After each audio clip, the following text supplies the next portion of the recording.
Assalamualaikum warahmatullahi wabarakatuh.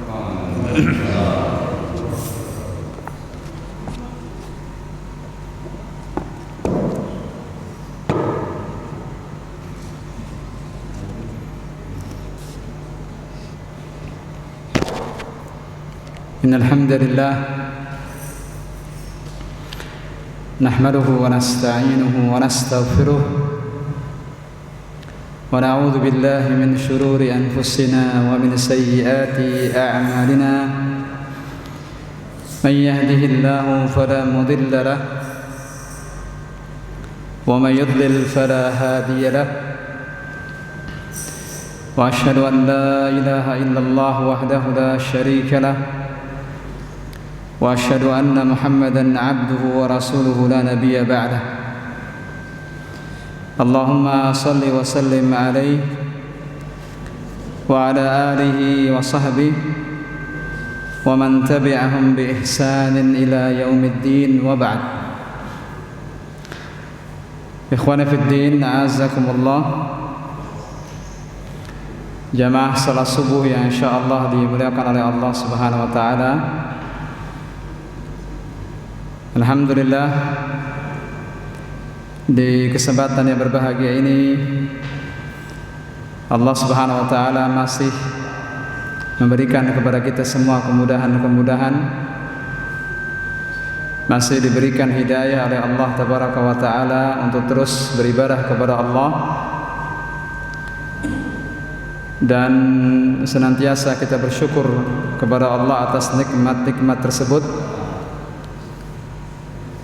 dan seraya memohon kepada Allah Azza wa Jalla agar Allah terus menjaga nikmat-nikmat tersebut dan terus menambahkannya dengan nikmat-nikmat yang lain. Salawat dan salam terus tercurah kepada junjungan kita, teladan kita, Nabi kita Nabi Muhammad sallallahu alaihi wasallam, juga kepada keluarga beliau,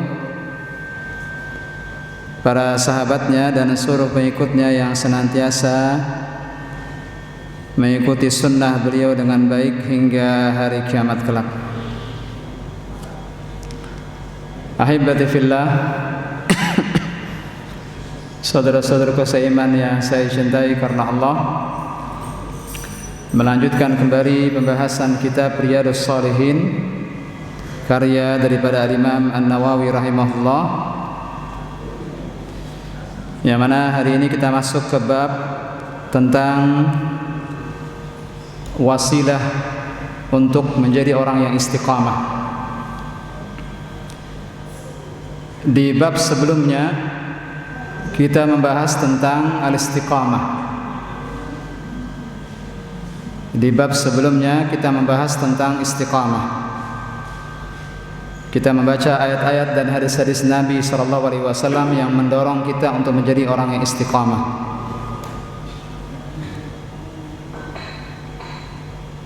Di bab selanjutnya penulis menyebutkan sebuah bab yang masih terkait dengan bab sebelumnya, yakni bab tentang al-istiqamah. Maka di bab selanjutnya beliau menyebutkan wasilah untuk menjadi orang yang istiqamah. Ini bagaimana, usaha apa yang bisa kita lakukan agar menjadi orang yang istiqamah. Maka beliau menyebutkan sebuah bab di sini, bab tentang at-tafakkur fi 'azimi makhluqatillah ta'ala,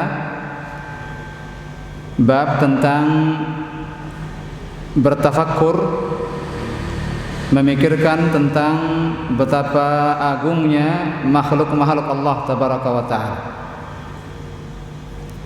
wa fana'id dunya wa ahwalil akhirah, dan kita memikirkan betapa dunia yang begitu cepatnya pergi meninggalkan kita, dunia yang fana ini, wa ahwalil akhirah, dan memikirkan tentang kengerian hari kiamat, wasairi umurihima, dan perkara-perkara lainnya yang terkait dengan dunia dan akhirat ini. Kemudian Setelah itu kita bandingkan dengan taksirun nafs.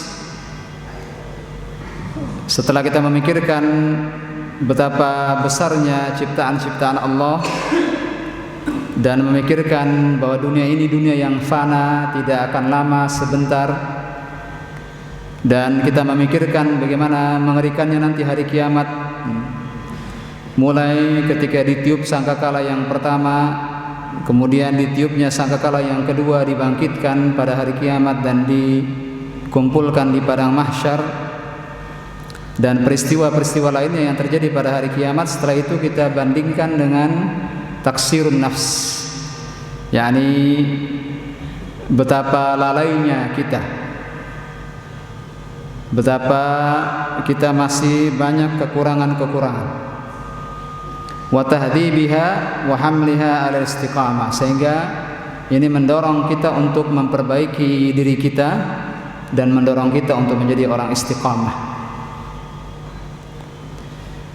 Bab ini, ma'asyiral ikhwah rahimani wa rahimakumullah, maka menjadi sebuah wasilah. Yani seakan-akan bab ini menjelaskan kepada kita bagaimana wasilah menjadi orang istiqamah. Di antaranya ini, di antaranya dengan jalan tafakkur, memikirkan ciptaan-ciptaan Allah, mulai dari langit dan bumi ini, memikirkan siang dan malam yang terus berjalan, memikirkan makhluk-makhluk Allah tabaraka wa ta'ala yang lainnya yang sangat banyak, yang sering kita lihat dengan mata kepala kita sendiri. Dengan bertafakkur, memikirkan semua makhluk-makhluk Allah tabaraka wa ta'ala dan betapa besarnya makhluk-makhluk Allah, maka ini mendorong kita untuk menjadi orang yang istiqamah, yang takut kepada Allah, mengetahui betapa agungnya Allah tabaraka wa ta'ala melalui ciptaan-ciptaannya. Kemudian kita juga memikirkan yang kedua, memikirkan tentang betapa dunia ini fana, yakni dunia ini berlalu dengan cepat. Tidaklah hari berlalu kecuali semakin dekat dengan kematian, semakin dekat kita dengan kematian. Hakikat daripada hidup ini adalah waktu yang terus berjalan, yang semakin bertambah usia kita, semakin bertambah dan semakin tua usia kita, maka semakin dekat dengan kematian. Ini juga menjadi pendorong bagi kita untuk menjadi istiqamah. Kemudian yang ketiga, memikirkan bagaimana kengerian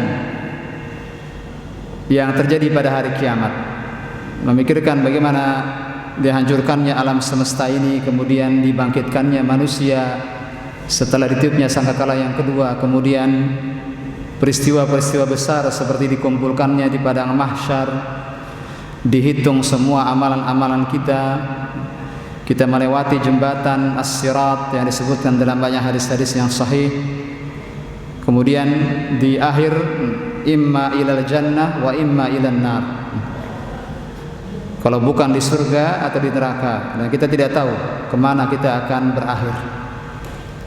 Maka dengan memikirkan itu semua, ini mudah-mudahan kemudian kita bandingkan dengan betapa lalainya kita, yakni kurangnya kita,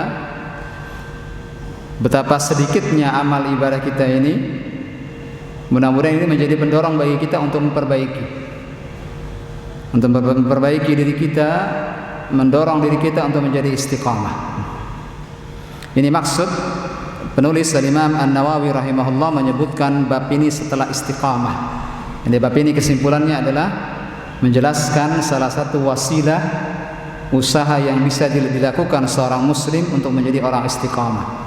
Di antaranya ini tafakkur, memikirkan penciptaan langit dan bumi, penciptaan makhluk-makhluk Allah, dan beberapa hal lain yang kita sebutkan barusan. Ma'asyiral ikhwah rahimani wa rahimakumullah, penulis setelah itu menyebutkan beberapa riwayat dan beberapa penjelasan dari para ulama. Di antaranya beliau menyebutkan satu ayat dan satu hadis atau dua hadis Yang pertama, firman Allah Subhanahu wa taala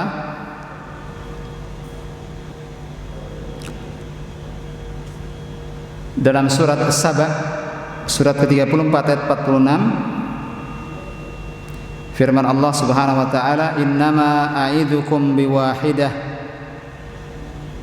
innama a'idzukum biwahidah an taqumu lillahi matna wa furada thumma tatafakkaru. Ayat ini sebenarnya ditujukan untuk orang-orang kafir Quraisy yang mendustakan Nabi Muhammad SAW. Yang mana mereka mengatakan, di antara hal yang dikatakan orang-orang kafir Quraisy kepada Nabi agar orang-orang tidak mendengarkan Nabi SAW adalah tuduhan bahwa Nabi majnun, gila, dan tuduhan-tuduhan lainnya yang mereka sebutkan kepada Nabi SAW, di antaranya tukang sihir, penyair yang ulung, ucapannya menyihir, ucapannya manis. Tapi itu semua dalam rangka menyihir kita, sampai kepada tingkat di mana Nabi SAW dikatakan gila. Ini sunnatullah yang terjadi kepada setiap Nabi dan Rasul. Bahkan bukan hanya Nabi dan Rasul, pewaris para Nabi dan para Rasul, para ulama dari zaman ke zaman juga mengalami fitnah yang sama. Vonis-vonis jelek, tuduhan-tuduhan jelek yang biasa dituduhkan kepada para ulama, para pewaris Nabi, agar orang-orang menjauhkan dirinya dari para ulama. Di antaranya ini, tuduhan orang-orang kafir Quraisy kepada Nabi sallallahu alaihi wasallam bahwa Nabi gila. Dalam ayat ini, ma'asyiral ikhwah, Allah Subhanahu wa taala menyuruh mereka untuk berfikir sejenak. Allah Subhanahu wa taala menyuruh mereka untuk berfikir sejenak. Kalau seandainya Nabi Muhammad SAW gila seperti yang mereka katakan, lalu lihatlah kondisi Nabi Muhammad SAW yang semua orang bisa melihatnya dengan mata kepala sendiri, tidak seperti orang gila.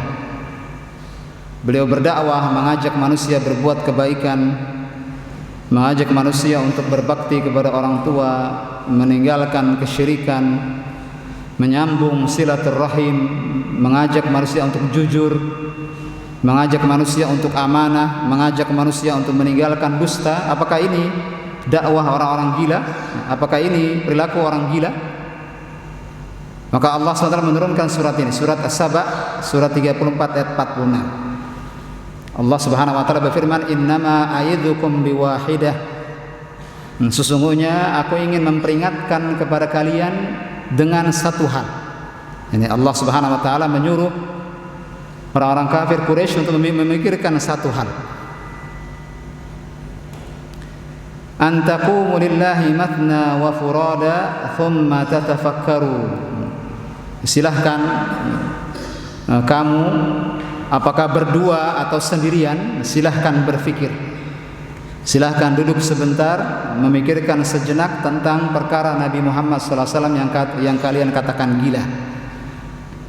Thumma tatafakkaru, kemudian berfikirlah, yakni menyuruh mereka untuk bertafakkur sejenak. Walaupun ayat ini bicara tentang orang-orang kafir Quraisy yang disuruh untuk tafakkur, ini menunjukkan bahwa tafakkur, berfikir sejenak, berupaya agar melihat segala sesuatu dengan kepala yang jernih, tidak dengan cara-cara emosional, tidak buru-buru terpengaruh dengan tuduhan-tuduhan buruk. Duduk sebentar, pikirkan, entah sendirian atau kalian mengajak orang lain berdua untuk berfikir, untuk berdiskusi tentang perkara Nabi SAW. Pikirkan sebentar, tafakkur sebentar, duduk sebentar, berpikir dengan jernih, tinggalkan semua hawa nafsu, jangan terpengaruh dengan semua perkataan orang-orang yang mengatakan Nabi gila. Bandingkan perkara Nabi SAW yang kalian lihat dan tuduhan gila, apakah benar? Nabi SAW terlihat kesehariannya. Orang-orang melihat bagaimana Nabi SAW berdakwah. Nabi SAW membacakan Al-Quran. Nabi SAW mengajak manusia saat itu untuk meninggalkan kesyirikan dan mengajak orang untuk berakhlak mulia. Apakah ini ciri-ciri orang gila? Karena itulah orang-orang kafir Quraisy ketika hendak bersepakat untuk menyebut Nabi gila, banyak di antara mereka yang protes dan mengatakan tidak mungkin orang seperti beliau dikatakan gila. Dan bahkan kita semua tahu bahwa Nabi SAW sebelum berdakwah, sebelum diangkat sebagai Nabi dan Rasul, orang-orang kafir Quraisy mengenal beliau sebagai orang yang jujur. Ma'ruf, dikenal sebutan buat Nabi SAW sebelum beliau diangkat sebagai Nabi dan Rasul sebagai Al-Amin. Yani orang seperti ini lantas kemudian jadi gila, berfikirlah seakan-akan Allah Subhanahu wa taala mengatakan demikian. Berkumpullah kamu dengan yang lain atau sendirian, silahkan. Tsumma tatafakkaru, kemudian bertafakurlah. Maka dari sini ma'asyiral ikhwah rahimani wa rahimakumullah, ajakan Allah Subhanahu wa taala kepada orang kafir Quraisy agar bertafakkur ini mudah-mudahan menjadi sebab mereka mendapatkan hidayah. Menjadi sebab mereka mendapatkan hidayah oleh Allah tabaraka wa taala. Karena kalau mereka mau berpikir jernih, melihat kondisi Nabi Muhammad SAW baik sebelum diangkat sebagai nabi maupun setelah diangkat sebagai nabi, mereka pasti tidak mungkin akan mengatakan bahwa Nabi SAW gila. Ini semua hanya tuduhan-tuduhan palsu yang mereka buat, dan mereka menyaksikan sendiri ini semua ada kesepakatan yang mereka buat bersama orang-orang kafir Quraisy lainnya agar menahan laju dakwah. Tapi alhamdulillah dengan izin Allah, setelah 23 tahun berdakwah, Nabi Muhammad SAW berhasil merubah sebuah bangsa yang tadinya berakhlak jelek, mudah berperang karena sebab yang sepele, tersebar zina dan minuman keras, dan betapa kasarnya mereka. Lihat setelah 23 tahun Nabi merubah mereka menjadi orang-orang yang berbeda, menjadi generasi yang berbeda. Bukan ini dakwah orang gila seperti ini, tidak mungkin. Ini dakwah orang yang Allah Subhanahu wa taala berikan hidayah. Inilah dakwah Nabi Muhammad SAW yang langsung dibimbing oleh Allah tabaraka wa taala, sehingga dalam waktu kurun 23 tahun Allah Subhanahu wa taala memberikan kepada beliau kemudahan-kemudahan untuk memberikan hidayah kepada orang-orang Arab yang waktu itu jahiliyah yang sangat dikenal dalam Islam, berubah menjadi generasi terbaik umat ini. Ma'asyiral ikhwah rahimani wa rahimakumullah, maka dari sini bertafakkur, duduk sebentar, berfikir jernih, tidak terpengaruh dengan apa kata orang di luar, berfikir tentang dakwah ini, maka insya Allah tafakkur akan menyebabkan seseorang menjadi orang yang istiqamah dan mendapatkan hidayah dari Allah tabaraka wa taala. Ma'asyiral ikhwah rahimani wa rahimakumullah, setelah itu penulis menyebutkan satu ayat yang Allah SWT sebutkan dalam surat Al-Imran 190 sampai 191. Ayat yang sering kita dengar dibaca imam kita, dan insyaallah kita semua menghafalnya. Allah Subhanahu wa taala berfirman, "Inna fi khalqis samawati wal ard wa ikhtilafil laili wan nahar la ayatin li ulil albab alladzina yadhkuruna Allaha qiyaman wa qu'udan wa 'ala junubihim wa yatafakkaruna fi khalqis samawati wal ard rabbana ma khalaqta hadza batila subhanaka faqina 'adzaban nar." Ayat ini ayat yang sangat terkait dengan tafakkur, sangat terkait dengan judul secara langsung. Kalau ayat sebelumnya terkait dengan ajakan Allah tabaraka wa taala kepada orang-orang kafir Quraisy untuk berfikir jernih, bertafakkur, maka di sini dalam ayat ini Allah Subhanahu wa taala memuji orang-orang yang bertafakkur, memikirkan penciptaan langit dan bumi ini. Allah Subhanahu wa taala berfirman, "Inna fi khalqis samawati wal ard", sesungguhnya dalam penciptaan langit dan bumi, wa ikhtilafil laili wan nahar, dan berlalunya silih bergantinya siang dan malam, la ayatil liulil albab, sudah cukup menjadi tanda-tanda bagi orang-orang yang mau berfikir. Dua hal yang Allah SWT sebutkan di sini. Dua hal yang Allah sebutkan di awal surat Al-Imran, surat yang ketiga ayat 190 ini. Yang pertama penciptaan langit dan bumi, dan ini dua makhluk yang kita saksikan dengan kepala kita sendiri. Bumi yang kita berdiri di atasnya, langit yang menjadi seakan-akan menjadi naungan dan atap bagi kita yang kita melihatnya langsung setiap hari, dan juga silih bergantinya siang dan malam. Yang kedua, silih bergantinya siang dan malam. Ini mungkin dua hal ini mungkin karena begitu seringnya kita melihat, yani hal yang menjadi rutinitas kita setiap harinya, berlalunya siang dan malam ini seakan-akan sebuah tanda yang terkadang kita melihatnya tidak sebagai tanda, karena seringnya kita lihat. Beda halnya Pak kalau ada mukjizat yang kita lihat dengan mata kepala kita sendiri. Tapi lihat, sampai mukjizat pun, melihat mukjizat pun tidak lantas menjadi jaminan seseorang mendapatkan hidayah. Lihat bagaimana Fir'aun melihat Nabi Musa dengan izin Allah membelah lautan. Apakah terbelahnya lautan pemandangan setiap hari yang kita lihat Pak? Jadi tiap hari kita melihat laut terbelah? Tidak. Sesuatu yang bisa jadi hanya sekali dalam seumur hidup Fir'aun melihatnya. Dengan izin Allah, Nabi Musa alaihissalam membelah lautan. Tapi apakah Fir'aun lantas beriman? Orang-orang kafir Quraisy pernah menantang Nabi SAW. Kalau engkau bisa membelah bulan, maka kami akan beriman.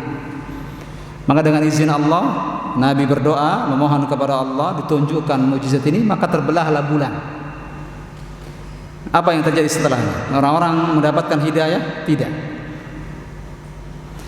Justru dengan memikirkan hal yang kita lihat setiap hari ini bisa menjadi sebab hidayah. Dua hal ini, penciptaan langit dan bumi, ini yang pertama. Inna fi khalqis samawati wal ard.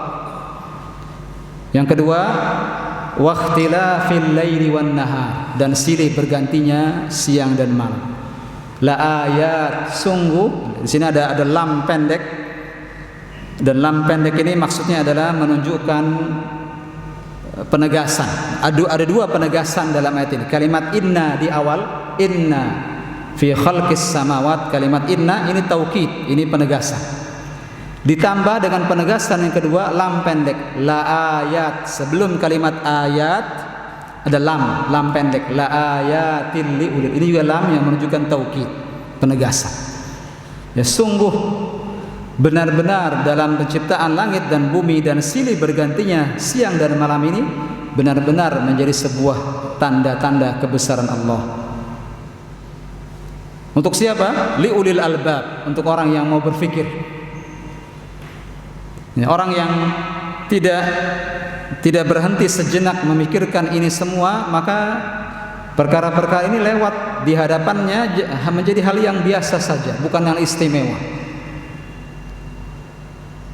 Karena kelalaian kita setiap hari dan tidak bertafakurnya kita tentang penciptaan langit dan bumi ini serta silih bergantinya siang dan malam menjadikan dua hal ini seakan-akan hal yang biasa, bukan sebuah hal yang besar bagi kita. Maka di sini Allah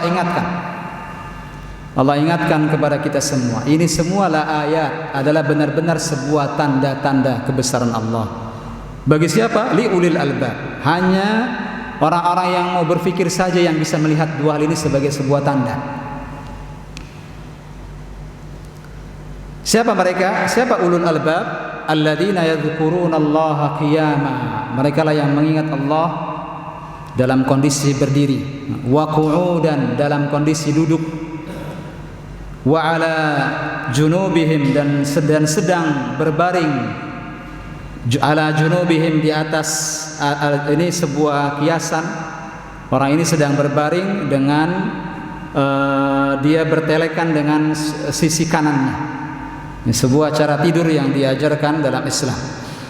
Dan Nabi SAW biasa memulai tidur dengan sisi kanannya terlebih dahulu, setelah itu baru merubah posisinya.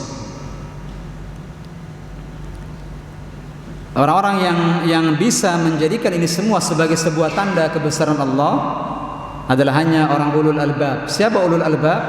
Siapa orang-orang yang mau berfikir ini?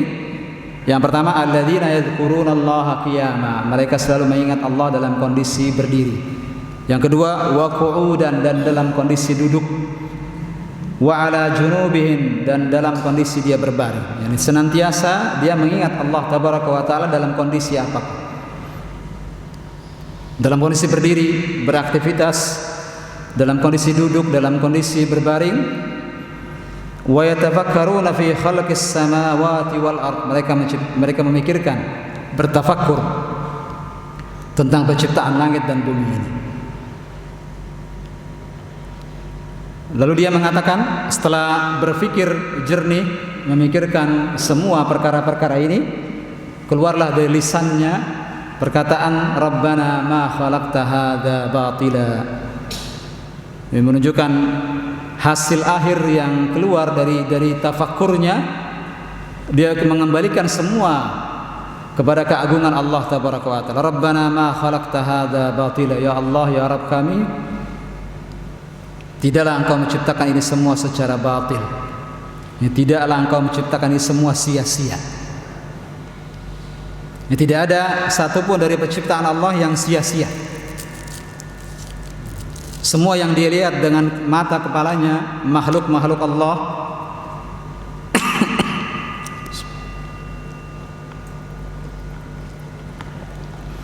baik yang besar maupun kecil,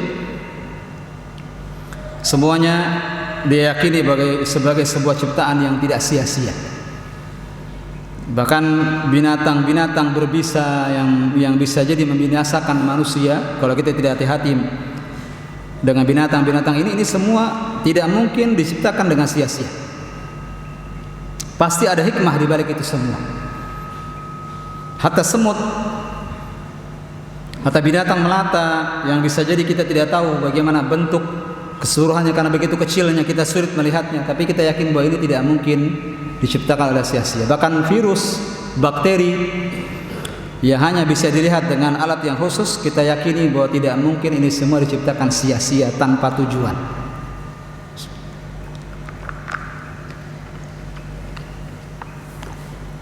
Pasti ada hikmahnya. Hanya saja terkadang hikmah itu tampak di hadapan kita, ada juga yang tidak tampak. Terkadang ada beberapa makhluk yang kita tahu manfaatnya, kita tahu apa hikmah di balik penciptaannya, tapi terkadang ada binatang-binatang tertentu yang bisa jadi tersembunyi di mata kita apa hikmahnya. Kenapa ada ini, kenapa ada itu? Tapi yakinilah, ma khalaqta hadza batila. Tidaklah Engkau ya Allah ciptakan ini semua batila, sia-sia. Maka setelah itu Pak, lihat doa berikutnya, melahirkan doa agar diberikan pelindungan dari api neraka. Subhanaka fakina adzabannar. Hasil akhirnya mendorong dia menjadi orang istiqamah. Dia mengatakan, maha suci Engkau ya Allah, fakina adzabannar, maka lindungilah kami dari api neraka. Lihat hasil dari petafakkur menjadikan dia menjadi orang yang istiqamah, takut kepada Allah. Kemudian setelah memuji Allah, subhanaka, maha suci Engkau ya Allah, setelah itu dia memohon kepada Allah agar Allah jauhkan dia dari api neraka. Fakina adzabannar, maka lindungilah kami dari api neraka. Ma'asyiral ikhwah rahimani wa rahimakumullahu jami'an. Maka dari ayat ini, dari ayat yang mulia ini, faedah yang sangat besar dari tafakkur terhadap makhluk-makhluk Allah, baik langit dan bumi dan semua hal yang kita lihat dengan mata kepala kita, dan silih bergantinya siang dan malam yang bisa jadi karena begitu seringnya kita lihat menjadi hal yang biasa. Ketahuilah bahwa ini semua adalah tanda-tanda kebesaran Allah. Kalau kita mau berpikir sebentar, apa itu dalam kondisi berdiri, dalam kondisi duduk, atau dalam kondisi berbaring, kalau kita memikirkan ini semua, maka pasti kita akan menemukan sebuah kesimpulan bahwa ini semua tidak mungkin Allah ciptakan sia-sia. Maka ini menjadi sebuah wasilah menjadi orang istiqamah. Maka wajar saja jika setelah itu di akhir daripada tafakkur, di akhir daripada kita bertafakkur terhadap makhluk-makhluk Allah ini, melahirkan sebuah doa, faqina adzabannar. Karena itu ya Allah, lindungilah kami semua dari api neraka. Ini seakan-akan kita tidak ada apa-apanya dibandingkan semua makhluk ini. Setelah kita memikirkan semua makhluk ini, kemudian membandingkan dengan kurangnya amal kita, sedikitnya amal kita, maka mendorong kita untuk takut kepada Allah. Ya, dibandingkan dengan nikmat-nikmat yang besar ini, apalah ibadah saya yang selama ini saya lakukan. Belum lagi memikirkan akhirat, memikirkan surga dan neraka, memikirkan bagaimana nikmat-nikmat surga, di mana Allah SWT menyeru di hari di mana orang-orang masuk surga. Allah SWT berfirman, setelah semua penghuni surga masuk ke surga, penghuni neraka masuk ke neraka, Allah Subhanahu wa taala memanggil kematian dalam bentuk binatang sembelihan. Allah mengatakan kepada penghuni surga, ya ahlal jannah wa ya ahlan nar, wahai penghuni surga dan penghuni neraka, tidak ada kematian lagi setelah ini. Dipotonglah kematian di hadapan penghuni surga dan neraka. Maka kehidupan yang hakiki, yang abadi, yang tidak akan ada kematian setelahnya kalau bukan di surga, dan itu yang kita harapkan, atau na'udzubillah di neraka. Maka lihat kesimpulan akhirnya, orang ini berdoa, waqina adzabannar, ya Allah jauhkan aku dari api neraka. Apalah saya hamba yang lemah ini, iman kita yang lemah ini, amal kita yang sedikit ini dibandingkan dengan betapa banyaknya nikmat-nikmat Allah yang kita lihat setiap harinya, tapi kita seakan-akan tidak melihatnya sebagai sebuah tanda.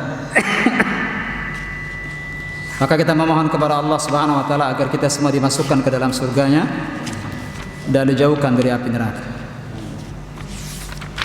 Ma'asyiral ikhwah rahimani wa rahimakumullah jami'an. Terakhir,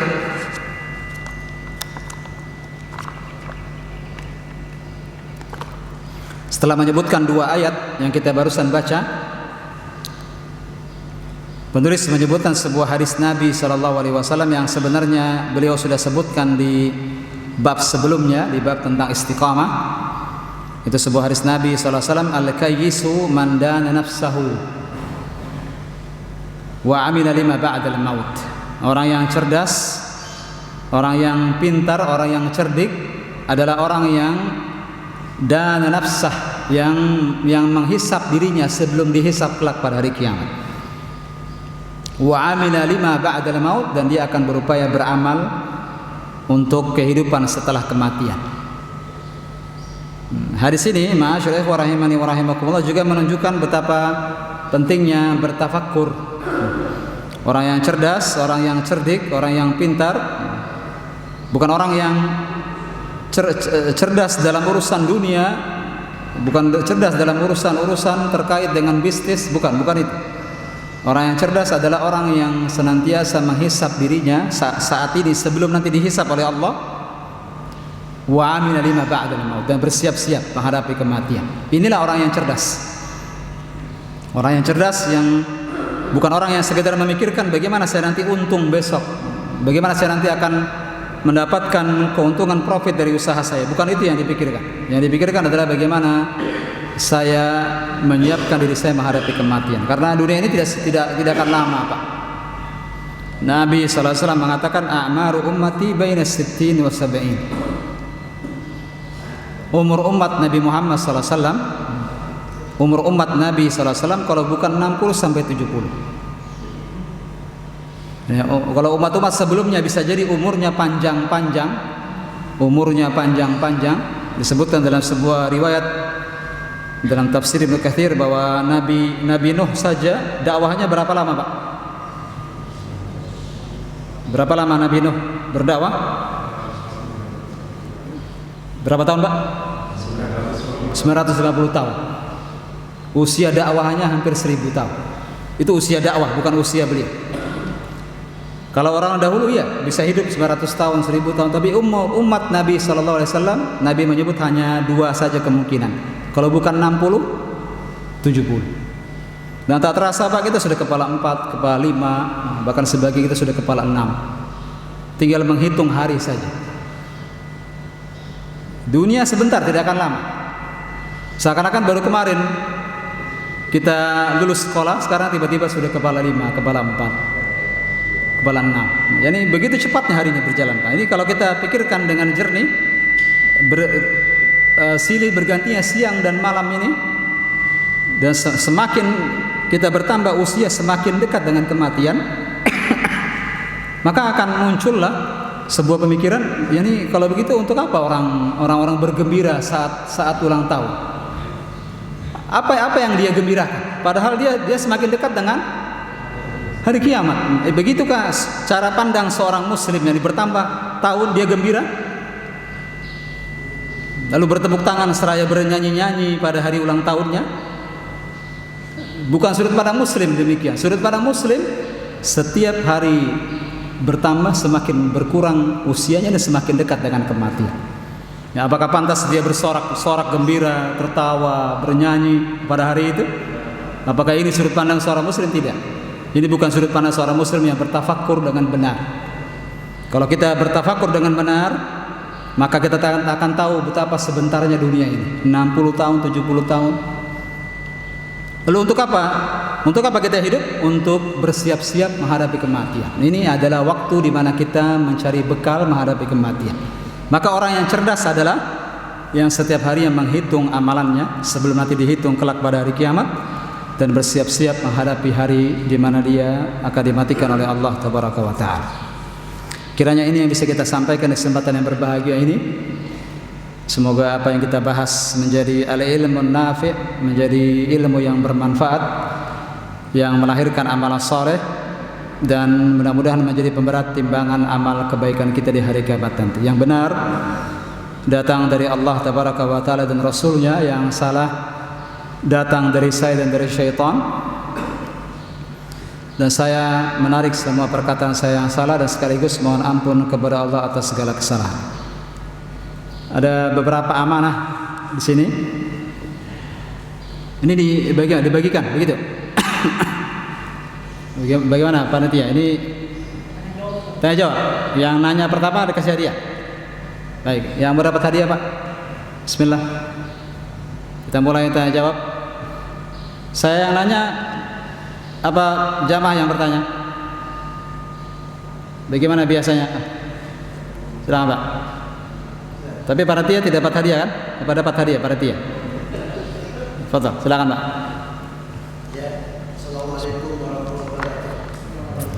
Salam. Saya pernah baca ayat Al-Quran yang kurang lebih artinya begini. Telah di pada masa manusia dikumpulkan dalam badan orang tuanya dan dijemur di terik matahari.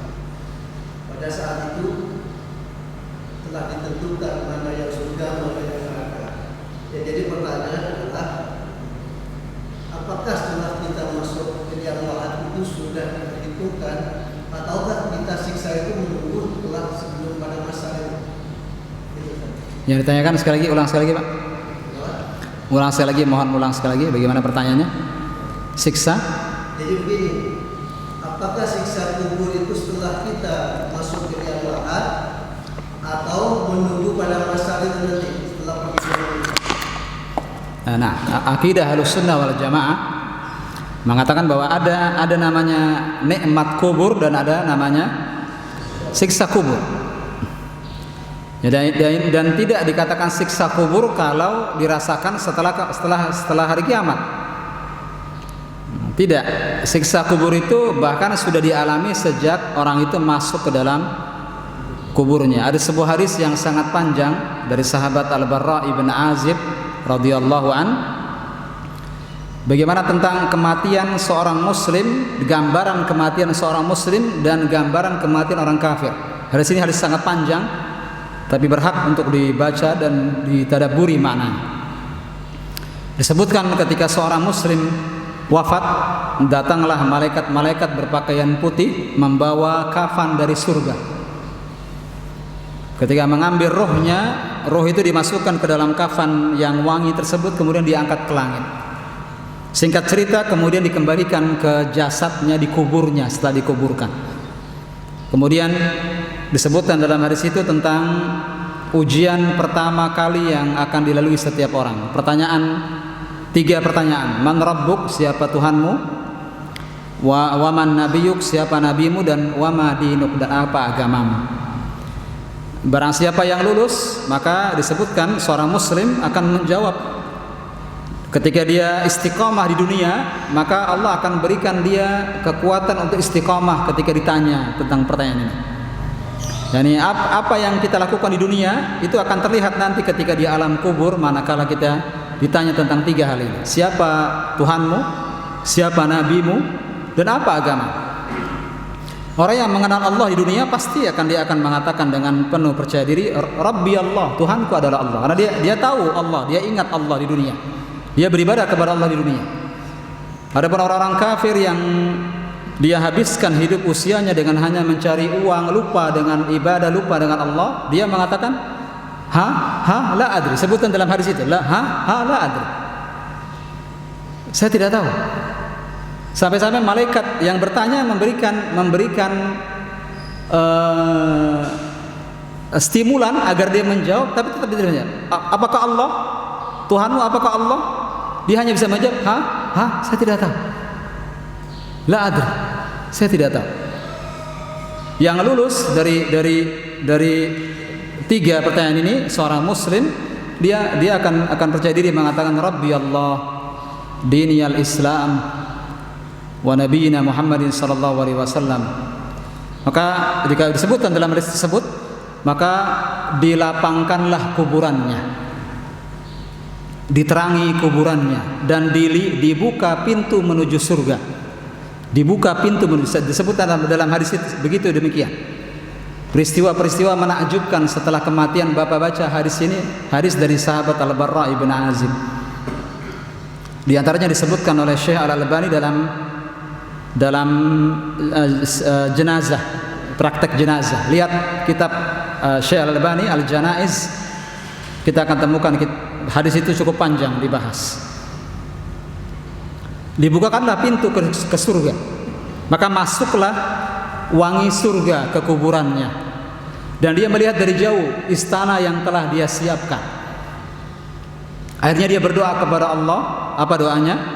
Ya Allah, aqimis sa'ah, ya Allah segerakan hari kiamat.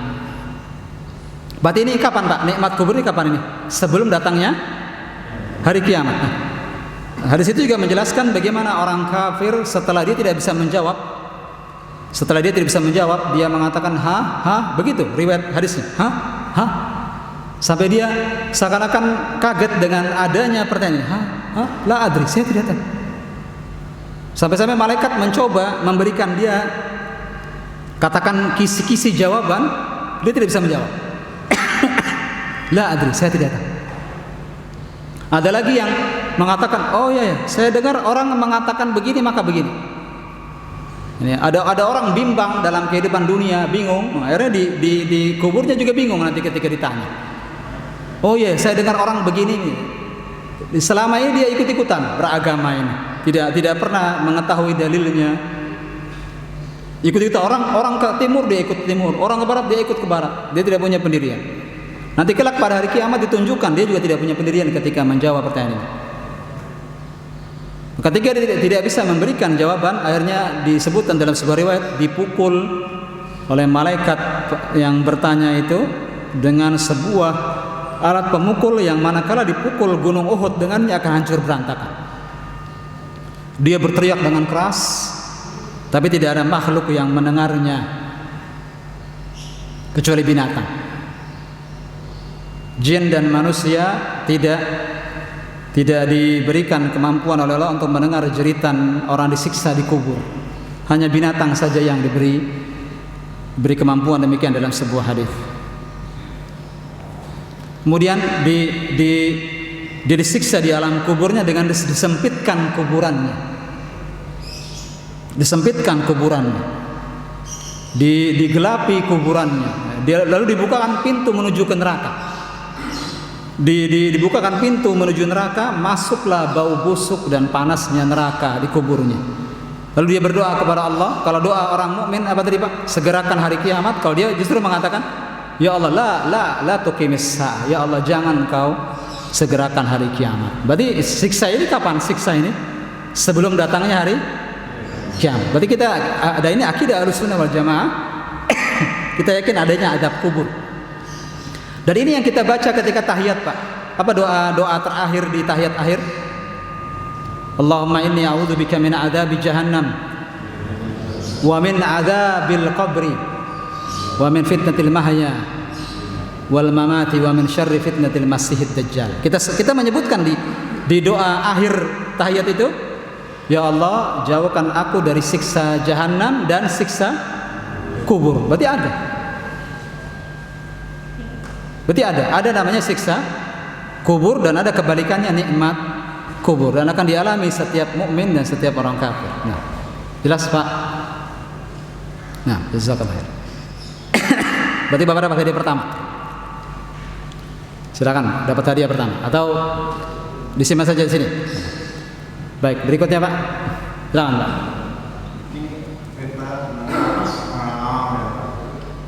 Iya. Kita bicara tentang siksa kubur. Iya. Sedangkan kalau melihat, saya tahunya logika itu kubur itu kalau dikubur gelap. Nah, apakah hadisnya contoh misalnya kayak Al-Quran itu sebagai teman kita, terus amal ibadah kita sebagai teman, itu bagaimana? Betul, disebutkan dalam hadis Al-Bara ibn Azib tadi, ada satu yang terlewat, bahwa orang mukmin setelah dia lulus dari pertanyaan tadi, nanti akan datang orang yang wajahnya seakan-akan membawa kabar gembira. Maka orang itu mengatakan, man anta? Siapa kamu? Orang itu mengatakan, ana amalukas saleh. Saya amal solehmu. Saya memberikan kabar gembira tentang surga yang nanti engkau akan dapatkan. Ya, disebutkan nanti amal soleh datang dalam wujud manusia menemani kita di alam kubur. Dan kebalikannya orang kafir, ketika dikubur akan datang orang yang seakan-akan membawa kabar buruk, lalu memberikan kabar buruk bahwa dia nanti kelak akan mendapat neraka.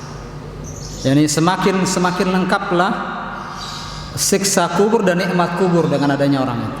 Disebutkan demikian, amal soleh datang dalam bentuk manusia. Dan memang kalau kita memikirkannya dengan logika kita, hal-hal seperti ini kan hal-hal yang gaib, Pak. Maka wajar saja jika ciri orang bertakwa yang pertama yang disebutkan di awal Al-Baqarah apa, Pak? Siapa orang bertakwa yang disebutkan di awal Al-Baqarah setelah menyebutkan bahwa Al-Quran adalah petunjuk bagi orang bertakwa? Siapa orang bertakwa? Alladzina yu'minuna bil ghaib. Lihat, yang mengimani perkara yang gaib. Ini semua gaib semua. Hatta Allah, saya tanya Pak, Allah gaib atau kita lihat, Pak? Gaib. Hatta Allah yang kita sembah ini gaib. Para malaikat gaib. Para nabi dan para rasul kita melihatnya? Tidak, gaib, sudah lewat. Hari kiamat gaib bukan? Gaib. Karena kita belum melihatnya. Semua perkara gaib semua ini. Kalau bukan karena keimanan kita kepada Allah, kita lepas iman ini, Pak. Maka wajar jika disebutkan ciri pertama orang bertakwa adalah alladzina yu'minuna bil ghaib. Baru setelah itu bicara masalah salat, baru ketiga masalah mengeluarkan infak dari sebagian hartanya. Maka ini memang perkara gaib, Pak, dan tidak bisa dicerna dengan logika manusia. Tapi di antara keistimewaan orang bertakwa kepada Allah adalah ini. Dia selama disebutkan dalam Al-Quran, selama disebutkan dalam hadis, jika itu benar, kita iman. Walaupun akal kita tidak bisa menangkapnya, akal kita tidak bisa mencernanya. Selama ada dalam Al-Quran, disebutkan dalam Al-Quran, kita yakin. Selama disebutkan dalam hadis-hadis sahih, kita yakin. Nah, begitu Pak. Wallahu a'lam bishawab. Ya. Buat Bapak satu nanti, silakan diambil. Satu lagi Pak. Silakan yang mau dapat hadiah. Silakan Pak. Tadi disebutkan tentang ulil albab. Iya. Ini adalah selalu berpikir bertafakur. Iya. Mungkin bisa dijelaskan bagaimana kiat-kiatnya supaya Allah ini memudahkan kita ketika berdiri, duduk, terus kemudian berbaring selalu berpikir. Selalu berpikir. Ada kiat khususnya. Iya. Kita terlupa. Iya. Betul. Betul. Menjadi orang yang selalu berpikir, bertafakur dan mengingat Allah Subhanahu wa taala memang ini perkara yang tidak mudah. Tapi lihat, selama kita melaksanakan aktivitas kita sebagai seorang muslim, selama kita selalu beribadah kepada Allah, itu selalu dalam kondisi kita mengingat Allah, Pak. Sebagai contoh, Allah menyebutkan tentang salat, wa aqimis salata lidzikri, dan tegakkanlah salat untuk mengingatku. Berarti saat ketika orang sedang salat, dia sedang mengingat Allah Subhanahu wa taala. Kemudian kalau kita perhatikan amalan-amalan sunnah, seperti misalnya adanya doa dan zikir, Pak, doa-doa dan zikir yang rutin kita baca setiap hari. Seorang muslim mau tidak mau, kalau dia merutinkan doa dan zikir setiap harinya, dia otomatis telah mengingat Allah. Bahkan dari sejak kita bangun tidur, kita telah mengingat Allah. Apa doanya, Pak, sebagai seorang muslim yang baik tentu?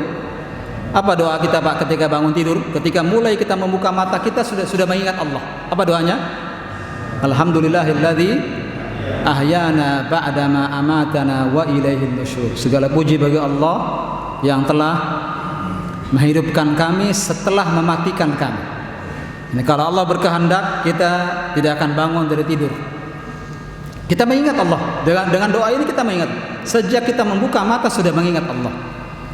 Wa ilaihin nusyur, dan hanya kepada Allah lah kita nanti akan dikembalikan. Lihat, mengingat hari kiamat.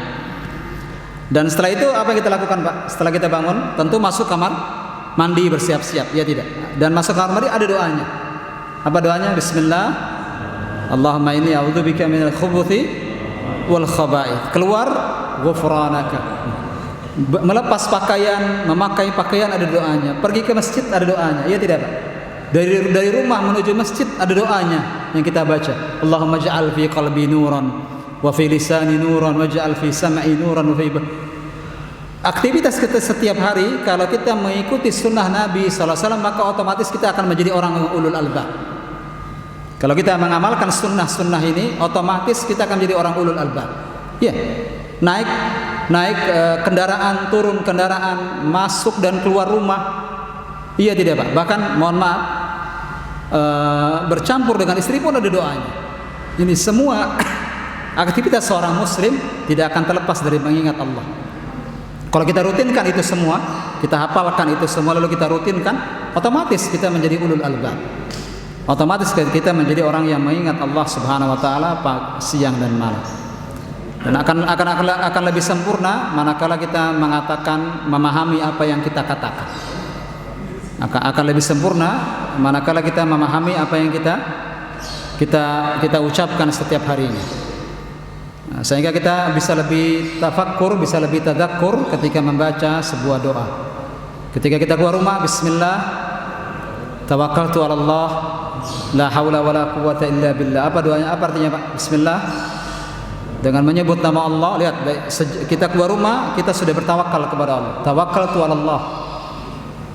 Aku bertawakal kepada Allah dalam mencari rizki. La haula wala quwwata illa, tidak ada daya, tidak ada upaya kecuali dengan Allah Subhanahu wa taala. Lihat, semua dikembalikan kepada Allah. Ikhtiar kita ini bentuk tawakal kita kepada Allah tabaraka wa taala. Dalam mencari rizki kita juga bertawakal kepada. Ini mengingatkan agar kita juga mencari rizki dengan cara yang halal. Orang yang berdoa setiap kali beraktivitasnya, maka pasti dia otomatis akan menjadi orang yang ulul albab. Maka ini kiat-kiatnya, jadilah seorang muslim yang selalu senantiasa berdoa dan berzikir kepada Allah. Lakukan amalan-amalan sunnah yang kita ketahui. Waktu duha tiba, kita sholat duha. Waktu azan tiba, kita sholat. Dan kita alhamdulillah kita 5 kali sehari semalam, Pak. Pemeluk agama lain seminggu sekali. Kita alhamdulillah 5 kali sehari semalam. Jadi bukankah ini mendorong kita menjadi orang ulul albab? Iya, kita katakan itu. Maka lakukan kewajiban-kewajiban agama, lakukan amalan-amalan sunnah, maka insya Allah kita menjadi orang yang ulul albab, insya Allah. Nah, demikian bisa kita bahas. Wa sallallahu nabiyana Muhammadin wa ala alihi wa sahbihi wa sallam. Wa akhiru da'wana alhamdulillahi rabbil alamin. Subhana bihamdik, asyhadu an la ilaha illa anta astaghfiruka wa atubu ilaik. Assalamualaikum warahmatullahi wabarakatuh.